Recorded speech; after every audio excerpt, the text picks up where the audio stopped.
The woke, anti-woke Star Wars crowd, man, leave me alone. Don't come at me. Yeah, man, it got canceled. Just like brutally canceled. Just boom, it's done. Sometimes they can let stuff linger and just be quiet about it. And then like a year Yeah. later, oh yeah, it got canceled. Reevaluating our plans. Yeah, exactly. But this was very vocal, man, out there. A lot of things go into this. So you got the anti-woke crowd. We talked about this, right? There's just this push we've seen within Disney and just Star Wars in general to create people of color, the forefront in the Star Wars genre and stuff like that, and different characters we've never seen, which I think we both think is a positive thing. This is Show versus Business, where pop culture meets pop money, with your host, the real Theo Harvey and Mr. Benja. So, Mr. Benja, what's been going on? What's been going on, man? Getting stuff together, making life happen in this crazy internet streets. You got calculations blowing out of control. You got AI going out of control. You got media going out of control, getting canceled, like your name was Acolyte or something. All kinds of stuff is going on. The DNC is happening. AI is all up in that too. There are fines going around. There are new video game series called Secret Level, in fact, that's coming. And we're going to talk about the Gartner hype cycle a little bit because I asked about this, but I didn't know. So I got to find out about this Gartner hype cycle thing. I'm going to ask Theo about it because he knows about the hype and he knows how to keep it hype. And as I heard, Theo, you've been getting hype. What's going on? Man, I'm so hyped, man. I am hyped. You're right. I will start with a heartwarming story and going to end it with a not so heartwarming story. But yeah, man, this weekend we celebrate my parents' 50th anniversary. So they've been married 50 years, 15,000 days. Yes, it's been an amazing journey. 4 kids. That's a congratulations for anybody. Oh yeah, absolutely, man. 4 kids. Let's see. Let's do the math in my head real quick. 4, 4, 4, 4. So about 20 grandkids. No great grandkids yet, but still, that's a lot. And so just from 2 people coming together, pretty much created just a whole, basically mob of people from 2 members. And so, You also I've have been a on this. Discord. Yes, exactly. And I've just been on this trip about just telling the family, just I'm big on Game of Thrones and just how these families endure for like generations and stuff, and just Yeah, it's cool. documenting their journey and their thoughts. I did a lot of recording yesterday and them answering questions for us. I want to do more of that and just maybe having that for the family for the future. So that's something I'm obsessed with right now. And so just for all those who have family members who are older, man, take that time to just document some of that. I guarantee it's something you have it internally, you just don't know it. But when you have their words and you leave it for posterity for the future generation, there's just something powerful about that. And so that's just kind of been my tick as I've gotten older and thinking about the future and what that looks like for the next generation. So yeah, so kudos to my parents, Ted and Beverly Harvey. Happy 50th if they're listening to this. But yeah, it's been a great time with the family this weekend. Very cool, man. That gets me hype. Before I went off and just went off to the top of the mountain solo from the rest of my family, I still had a huge just archive of photos and videos from my family, and my dad had a lot too. So I went through all his stuff, digitized it. My mom had a bunch of stuff, went through and digitized hers. And what I didn't realize is that a lot of my other family members hadn't seen this stuff. Well, When people started seeing it, it was just this, hey, wait a minute. No, that wasn't in Mississippi. That was actually in Tennessee. Cause this and that. I'm like, really? It was with all the Mississippi photos. I'm like, yeah, but we took a trip out there and did this and that.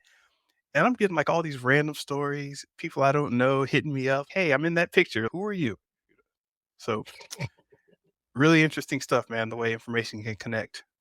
I love it, man. That's good to just go back also and just realize history does what they said. It may not repeat, but it rhymes, right? And Yeah. so you start seeing some of the similar themes in their lives. It's, oh, okay, that's how I am, or this is why things are turning out this way. And so you start putting the map together, right? The mental map. You're like, oh wow, I see now. Yeah, man, it's pretty cool, man. Pretty awesome to kind of see those threads.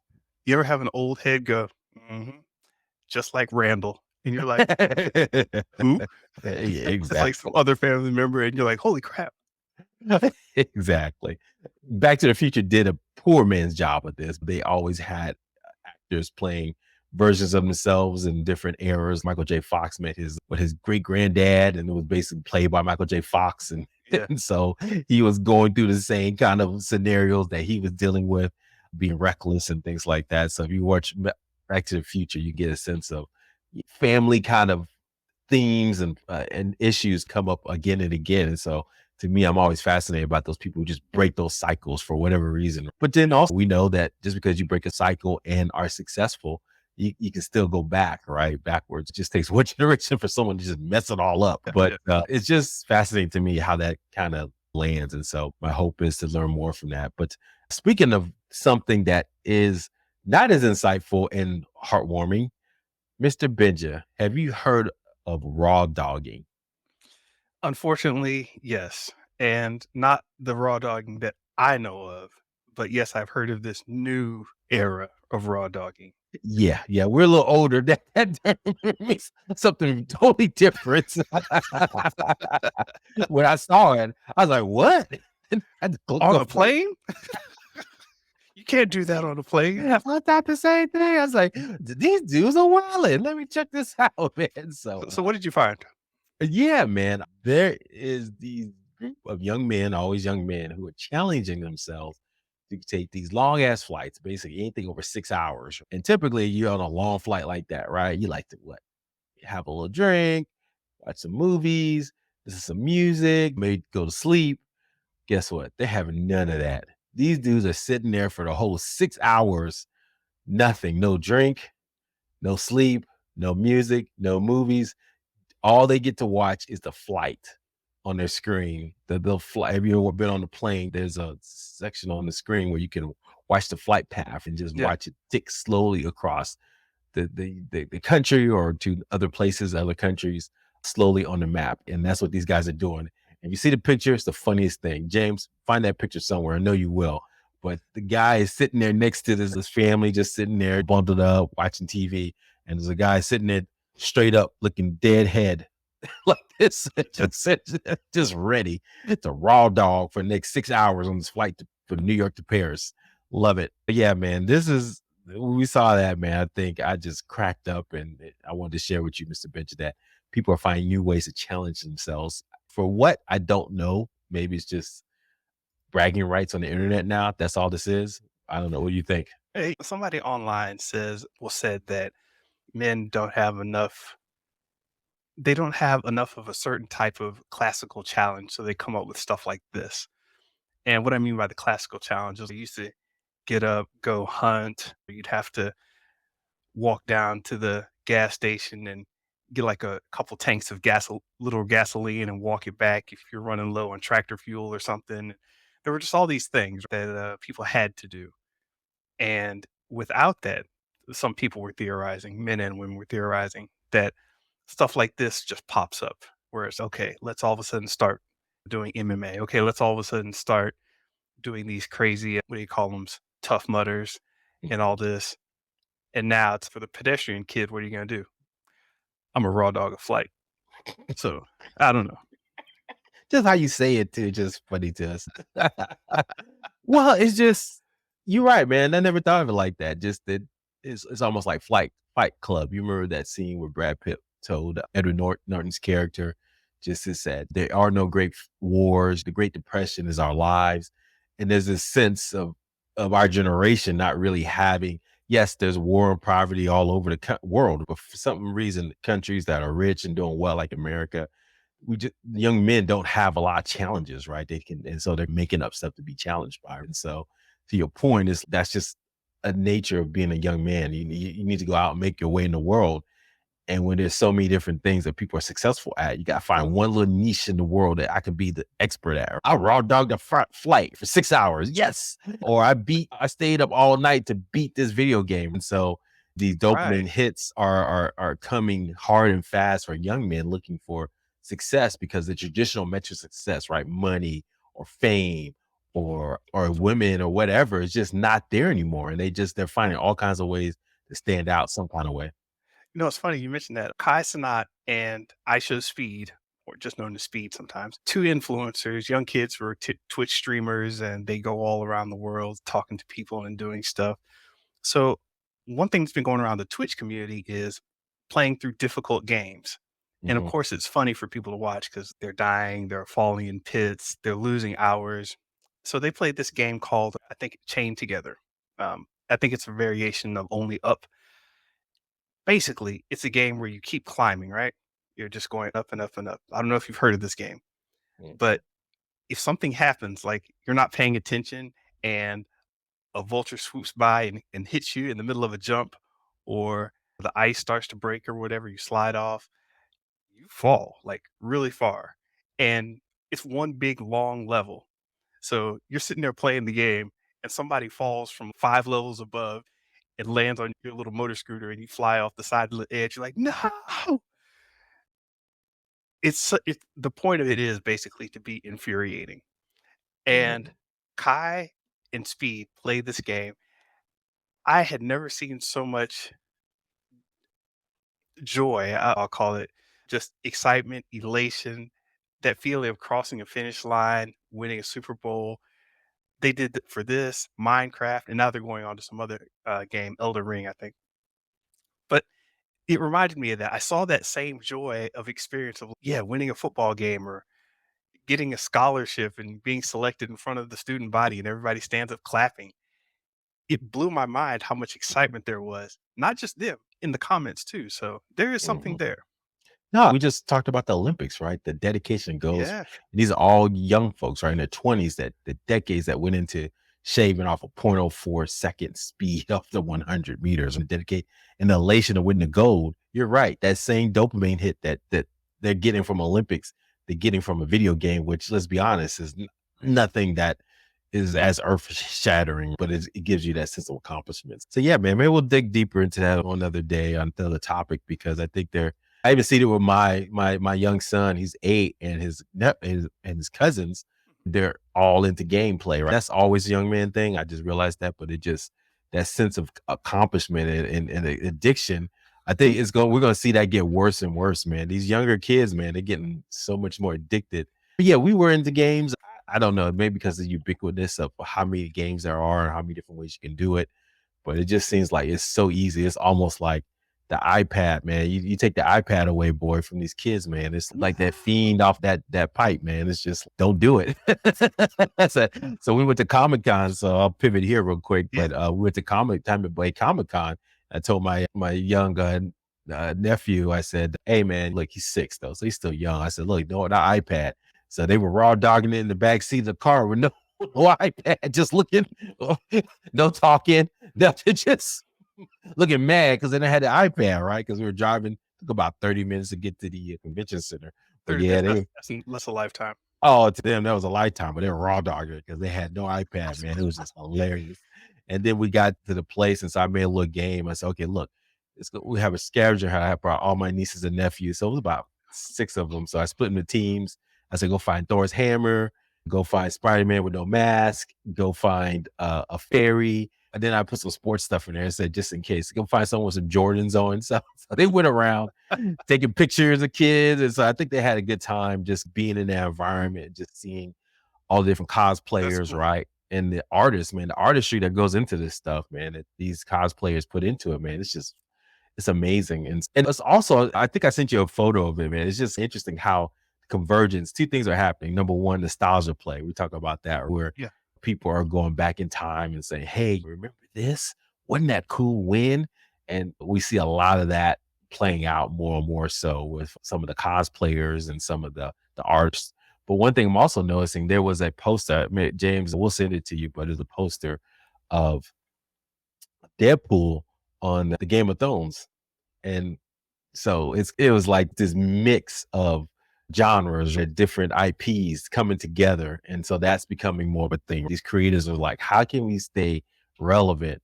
Oh, I know. Let's just put everything together in a big hodgepodge and just say, hey, Deadpool, he's sitting on the Game of Thrones, or he's Deadpool's hanging out with Yeah. whoever, and just makes it exciting more. And so it's just interesting the nostalgia play and this unison of all these different genres into one piece of art. What are your Yeah. thoughts on that and how this is evolving from cosplayers and just the whole nerd scene, if you will? Yeah, it's weird. Back in the day, you used to have a video game arcade, a comic book store, a group of people that played board games. a group of people that collected miniatures, groups of people that went out and did hiking slash LARPing. It's just your D&D crowd. There were these crowds, and yeah, there was a little overlap. Like you'd have the comic book people and the D&D people only together, but only because the comic book shop sold both. It's not like they were really overlapping crowds. They did, but there was a separation.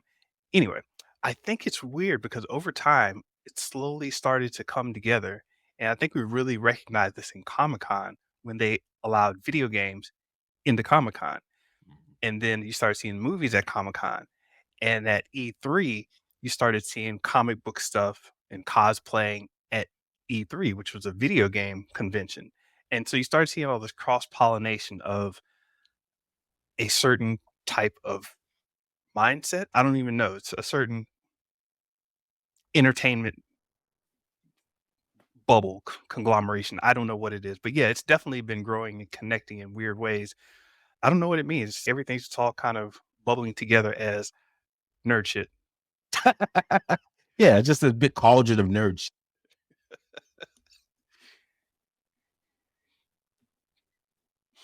Uh-oh.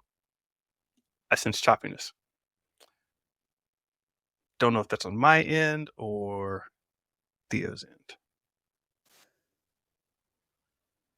Yeah. Yeah. Can you hear? Yeah, I'm back, man. So yeah, I just got excited about nerd shit. I got in the cauldron of nerd shit. It blew up the interwebs.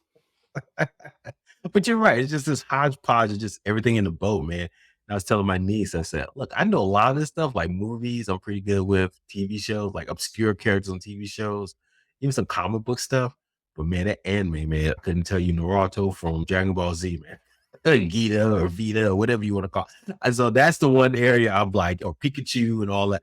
Those are the things that's my blind spot when it comes to Uh-huh. nerd shit. But so I was walking around, I saw some stuff. Someone had some obscure Umbrella Academy reference. And I was like, man, that's cool, man. So he Yeah. smiled, that big smile cosplayers get when someone recognizes them. Yeah, man, thanks. So but yeah, man, a lot of the anime stuff I could not get at all. Yeah. As I said, the anime and video game stuff is starting to cross over. I remember at one point I was trying to figure out what anime somebody was from, and I'm like, wait a minute, you're from League of Legends. And they were like, yeah, it's a video game. And I was like, oh, okay. We're just this whole Mhm. convergence is Yeah. Good point. Yeah, because I was remember back in the day, Capcom, Street Fighter, they merged because we were playing. They had an area where you play old school console games, right? So they had Capcom. Remember X-Men versus Street Fighter. So you yeah, get to that pick all too. the yep. So that was like on the earliest versions of that, right? Just this convergence of comic books and movie games and things like that. So it is some people get confused. That's X-Men versus Street Fighter. Are they real? Where's this coming from? It's all kind of converging on this stuff, but and it's almost everything's mid. It's like very hard for stuff to bubble up. That's really unique. We talked about. I can name on one hand the stuff we talked about that was like really great. That come from nerd culture, which is Blue Eye Samurai. That was Mhm. excellent, right? We had talked about something else that was excellent that we got excited about recently. You're talking about what is it, Squid Game? Yep, Squid Game, that was excellent, but it's like few and far between. It's and when it comes, you're like, I don't know about this, but then you watch it, that was amazing, and that's what I live for, man. Just that one, you get it maybe 3 times a year. What's like the Bear, you enjoyed the Bear, and I put you onto Yeah. that, but it's just, and that's not really a genre show, but it's like when you get a genre show that bubbles up, we'll talk about a genre show that did not bubble up and is in fact canceled, but it could have, and it would have changed everything. But it's just, man, can we just get good storytelling? And I don't fault the creators. I know they're doing their best, but it's just, I guess it's just so hard to do it when everybody knows all the different genres and the different things, and every creator has a take on these characters and what they can Yeah. do, what they can't do. It's so hard to create something unique, different, and cohesive. I don't know. You're an artist. You tell Yeah, me, Mr. Benja. it's funny because there's always circumstance, and Mhm. George Lucas has a little spiel about this where no matter what you're doing, people think you're just creating in a bubble, and no, you have circumstances that you have to deal with. Where and basically he's talking about resources of time, the situation. A movie comes out 6 months before yours, and it takes all the ideas that you had and makes them funny and yours were supposed to be serious. So now you're like, oh crap, they tapped into that same creative vibe, but they went funny with it. Now, if we come out with the same thing, it's not going to seem impactful. It's going to seem like a joke because they joked about it. So now you have 6 months to rearrange everything, possibly do some reshoots. It's a never ending stream of stuff coming in from the left, the right, the internal, external problems. I shouldn't say problems, challenges. I was listening to Tim Burton. He was just talking about there's a new article out with him in the Variety, I think it was, where he spoke about his creative past. And he was like, yeah, I got to do great work on the first Batman.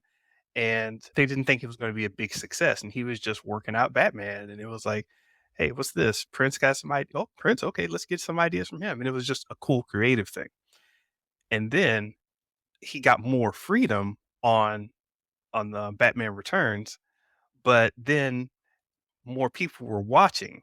Yeah. He technically had more freedom, but with so many more people around, they got in his ear and were like, "Hey, how come the penguin? What's that black stuff coming out the penguin's mouth? Can somebody give me a brief on that? I want to understand what that is."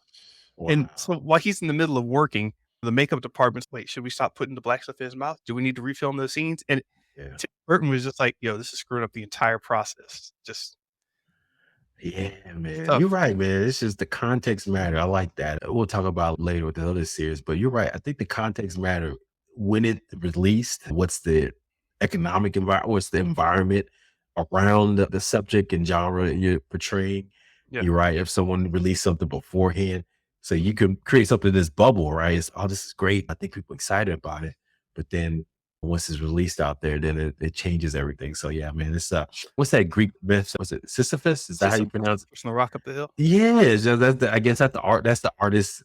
You're Yeah, constantly trying to get it over, and maybe one time in your career you do it. Some people do it multiple times, but it almost seems like you did all this work, and now the boulder's back at you're down to square one because everybody hated all the effort and work we did, yeah. and they have no clue. So yeah, man, kudos to artists out Oh, you know there. what? It's funny. Not all creatives, but a lot of creatives talk about Sisyphus in a positive way, where Wow. it's like the idea was never to get the rock up the hill. It's just the fun of figuring out what a rock's going to do, how the mountain's going to slide, and if it's nighttime or daytime. It's the whole fun process of like, how far can I get this rock before I trip and fall and before it runs me over, before it goes You know down. what, Mr. Benja, guess what? That's the great mindset to have as an artist. Reframe, Yes. something that's supposed to be jury. Because they talk about this, athletes do that all the time, right? You miss a shot, you can't dwell on that. You move on to the next one. So you Yeah. buffer in the defeat and the pain and agony that goes into being great and make it a positive so that you can become great. Yeah, I love that thought about making it man, oh man, I don't care about the boulder falling down. I just love the shape of the boulder and what the and that gives you energy to push that boulder back up again when it inevitably falls back down. Yeah. So I love it, man. I Good am stuff. for I am forever fascinated by the bullshit I create. Like, what was Man, that? But oh, man. speaking of, stuff getting created and not created, Theo, what's up with your favorite show? The Acolyte.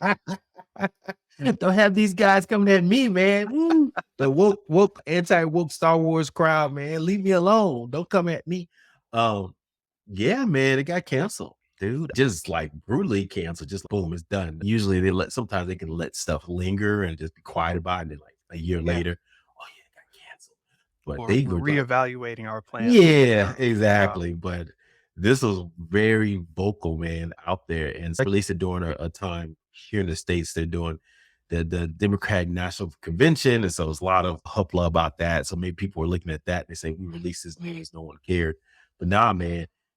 So is this? I don't know. What are your thoughts on this? Did you number one? Did you watch the show at all yet, or did you get a chance to check it out?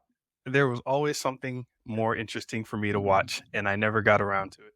That's my nice way of Are you internally are you going to watch it just to see what it was like? Are you done now that you know it's canceled? at some point, I was about to sign up for Disney Plus a second ago, like couple days ago, and then I was like I literally was about to hit send it, and and then then I they was like canceled. I said, "Ah, F it." I was like, "Oh, wait, let me over here." Just yeah, never came back to it. I'll get back to Marvel Disney one day. Yeah, man. a lot of things go into this, man. It's just so you got the anti-woke crowd, basically just against Disney, anybody. And we talked about this, right? I think we're squarely in the middle, right? There's just this push we've seen within Disney and just Star Wars in general to create people of color in the forefront in the Star Wars genre and stuff like that, and different characters we're never seen, which I think we both think is a positive thing. But the anti-woke crowd seen as being too much of a thing, right? And say, this is not my Star Wars, right? The Star Wars I grew up on has been adamant and pushing negative, what they call review bombs out there on all kinds of projects. Some of the hate mail that went to some of the characters on what's it, the Rose Han, I think that was the actress's name from The Last Jedi, and the young actress that was in Obi-Wan. They were just a lot of hate going toward them. But Mhm. this one, man, got all the hate, man, even before it premiered, man. And to be fair, I think they went all in on, hey, I'm a director, female director, and I'm lesbian, and we're going to do something different. And then Yeah. you had all these different actresses who known for being like Jodie Turner and what's her name? Amanda Steinberg. I'm saying it right. Stenberg. Stenberg. Thank you. Amanda Stenberg. Been known for being out there on the internets, if you will. So the hate came fast and furious before it came out. But ultimately, man, my opinion was it just wasn't great. It was mid. It had some good moments, but it was never, and it could have been, man, because no one's told this story before. Yeah. And to see Jedi at their height, and if she just made it just like a fabulous story, I think that would have drowned out a lot of hate. But because it was mid, it could never achieve that escape philosophy, right? And so Yeah. I think, and then because also it was Star Wars ain't cheap. I think it was like 22. They said something like 22.5 million an episode to produce this thing. And so, yeah, for a TV show. So 8 episodes, roughly about $200 million for a TV show. So it's just one of those things where I think a lot of people were like gunning for it. I don't know. As someone outside looking in, what were your thoughts on just this whole discourse about the acolyte? Even us, we even felt a little bit when we saw it. It's like, I don't know about this. But what Yeah. were your thoughts? So I I have a lot of problems with a lot of things that they do in the Lucasfilm world. And what's funny is a lot of Star Wars people, they fully accept it. I say Star Wars people. A lot of the fan base fully accepts it. Oh yeah, there's going to be some weirdness. Ewoks are stupid, or Jar bothers me, or Supreme Commander Snoke looks weird. Everybody, that's kind of part of the Star Wars community. What was weird or different, I should say, is when people started taking things personally about certain casting decisions, certain messaging, which, and as I said, I'm not a fan of the messaging. It's always been there that, yeah, this is a diverse galaxy far away. And just something about the way it was presented caused it to really fumble. And I'm going to call out Abrams. I'm going to call out, what's his name? Ryan Johnson. I'm going to call out Kathleen Kennedy. I think there was a concerted kind of, we're all in the room thinking, yeah, this is the way to go. Let's be more political and of the times. And I don't think that went across well. And since then, it's just been like, you guys are stumbling over yourselves at every step. I think shout out to Grace beyond the trailer. She made a good point. Look, it's good to do something new and try to expand the fan base for Star Wars. But the problem was all their efforts didn't really expand it that much. And so, and then by expanding it, they started to alienate the original fans. It was like, what you have net positive, net negative, right? So they were trying to grow the new fan base, right? But then they lost the old fan base so fast that no matter how much they grew it, they would always in the deficit. And so they never could get net positive. And they probably, to your point, probably should have been more directed or thinking through that process a little bit clearly, especially when they did the sequels, to make sure that they had a sense of what really was a Star Wars film. Because think about the Star Wars, like think about this. It's like the first one was basically a ripoff of A New Hope. I'm talking about the sequels, Force Awakens, right? A beat for beat. And when I saw it, was cool to see Star Wars again. But then even when I was watching it, I don't know if you guys, this is just like Star Wars, A New Hope. But I had a cool, we got Star Wars again. Second one, I liked it. I know there were not a lot of fans, but I liked it. I like Ryan Johnson. The stuff he creates is very interesting and unique. Yeah, and Luke Skywalker, yes, I get it. People want to see him do his shit. He's a master and he's supposed to do all this stuff. And basically all he did was drink blue milk and disappear. I get that. But I love the arc that he was trying to tell about Luke Skywalker. Right, So right. I enjoyed it. But I see why a lot of fans didn't like that. It was just too much off the base of what Star Wars truly is. And then they tried course correct and just basically with the last one, what was the last one called? I always forget the name of it.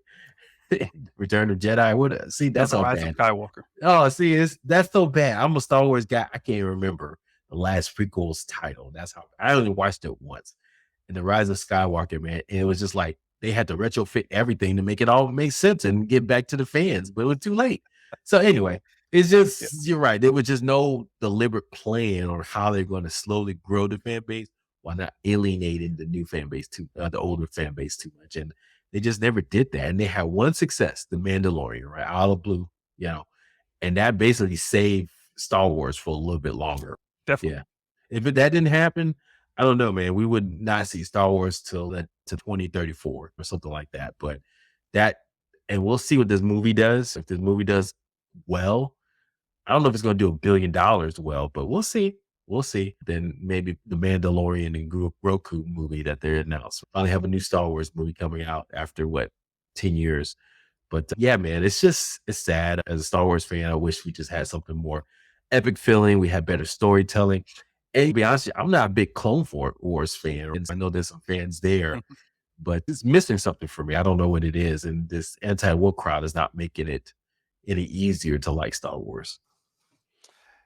Yeah, and as I said, I think there are a lot of parallel arguments going, not parallel, mismatched arguments going on where one person's arguing one thing and another person's arguing another thing, and they're not really arguing against each other, they're arguing past each other.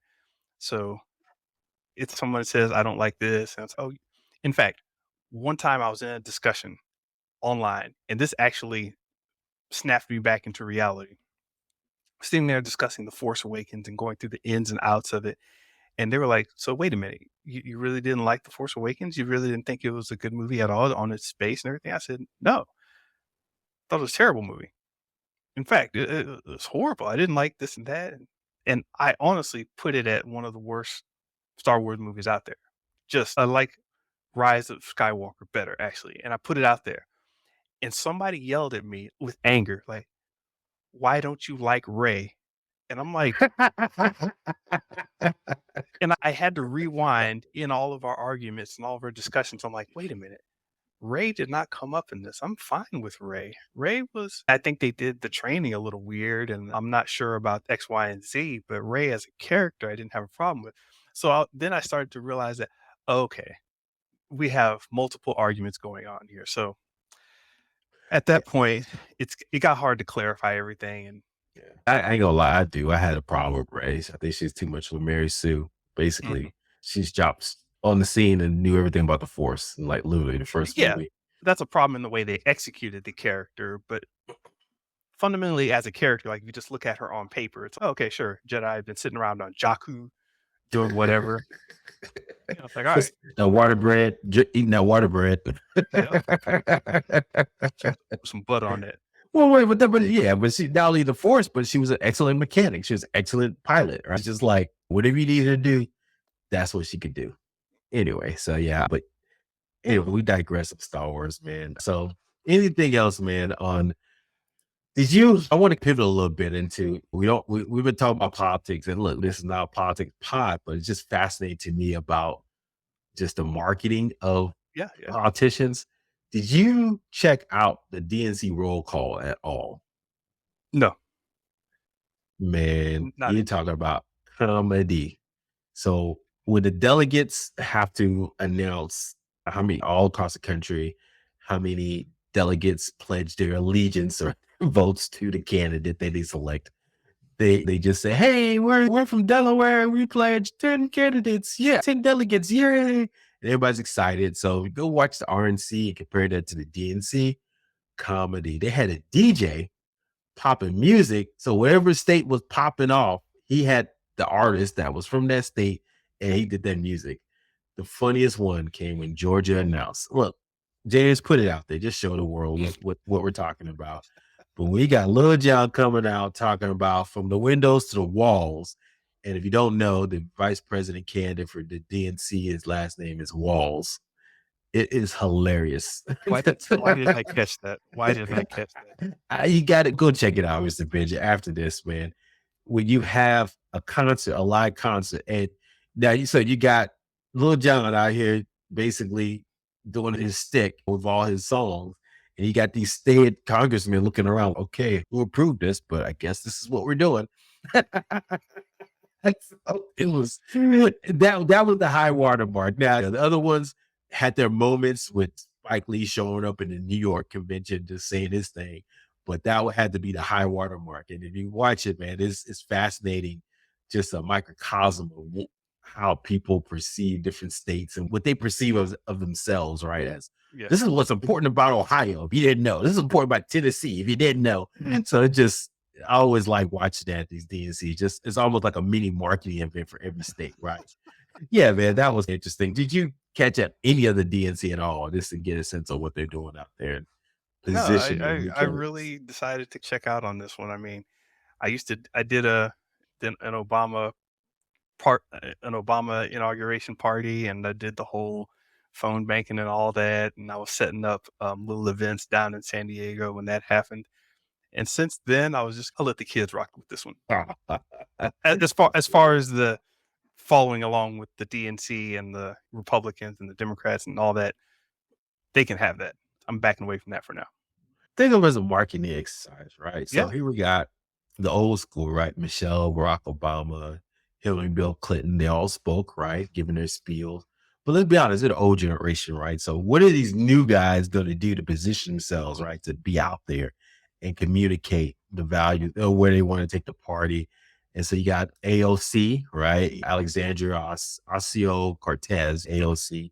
She's doing her thing, trying to position herself as that next leader. You got Pete Buttigieg, out of the young guy out of Indiana, doing his thing. And you got Wes Moore, the governor out of Maryland. And this is these mid-30s, late 20s generation of leaders and trying to position themselves as either closer to Obama. And it's politicians are funny, man. They don't really want to lead too much, but just enough. So because if they go too far out there, you're left or you're too right, and we're not going that way. So it's almost like they always are adjusting their perception. So for instance, Kamala Harris, who is the one that won the nomination, you remember what her dig was when she first ran in 2020? I can't remember right off the bat. She is a prosecutor, right? She Yeah, was the yeah. attorney general for California. So in the 2020s, remember what was big going on then? We were all about defund the police, right? We're all about Yes. trying to stop the police and all this and the incarceration of young black men. So that was albatross around her neck. Is like, oh, Kamala Harris was a top cop. So she put all these black men in jail. And so she couldn't get momentum. But Right. I here it is remember that. 2024. That's a plus. Look at that. We love the cops. We love, this is America, proud to be American. They had sheriffs there. She's a top cop. She's tough on crime. She's going after felons. So it's Yes. just funny to me. Here we are 4 years later, and like the thing that was preventing you from becoming president is the thing that just helps you become president now because everything has shifted a little bit. So it's just fascinating to Yeah, it's always a weird shift. I remember Obama's whole gay marriage thing where me. Yep. my thoughts are evolving on that matter. I love it. And a lot of the people were like, "Okay, hold on, he's evolving. He's evolving. So let's just chill out for a second." Yeah, Mhm. it's common, Well, but I'm not. and the thing was, check this out. So the same, what's it called? The consultant that Barack Obama used, David Plouffe, is also working with Kamala Harris. And so obviously Barack Obama, the first black president, you got Kamala Harris, first female and woman of color, black president. But the consultant said, run away from that. Said, look, don't talk about it. Just be there. Who you are. Just when you show up, people know that you're the first black female president. So you talk about everything but that. And that purposely, Barack Obama would not talk about black issues. Mhm. And others, so check that out if you look at that. So I think Harris is trying to run toward that direction. It's almost like, look, I'm here. This is what I am. I'm more than that. And so this identity politics is moving away. So how does this relate to marketing now? So I'm thinking We're shifting marketing efforts. It's about, I think we're moving away from identity politics somewhat, the acolyte notwithstanding. We talked about that. Yeah. I think people are looking at more connection to who you are, like Tim Waltz, right? He's the vice president. People like him because he's younger than Brad Pitt, but he looks like Brad Pitt's daddy. And so literally go look up the vice president, Tim Waltz. He's younger than actor Brad Pitt. It's amazing.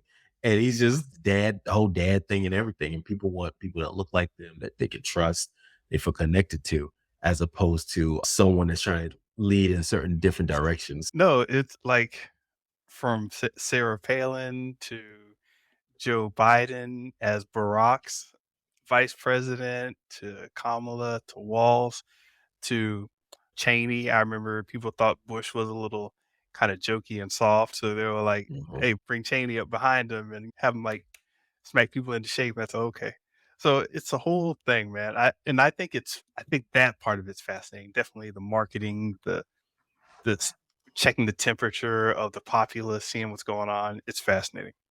Yeah, and it's funny, they're the memification, right? They're trying to stay away from the Harris campaign is trying to stay away from big media interviews right now, and Mhm. it's using TikTok exclusively, memes and Kamala Harris is so brat, right? That's the big thing, right? Brat Yeah. and all this stuff in her stories.